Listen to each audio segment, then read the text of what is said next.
যদি আমি বলি উত্তরবঙ্গের এক জায়গায় রেল লাইন ক্রস করার পর তুমি ফিরে আসতে পারো, কিন্তু তোমার ছায়া ফিরে আসে না, তুমি বিশ্বাস করবে?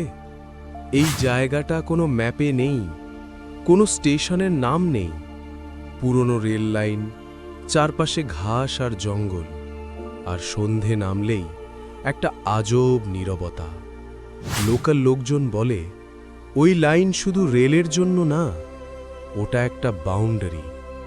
যে একবার ওই লাইন ক্রস করে সে ফিরে আসে ঠিকই, কিন্তু আগের মতো নয়।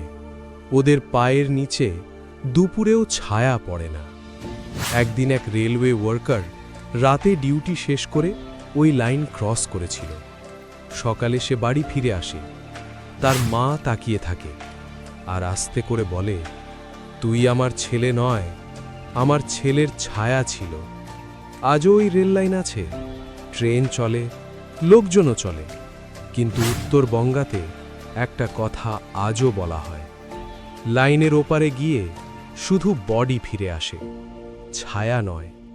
এই জায়গার নাম জানতে চাও? কমেন্ট করো উত্তরবঙ্গা।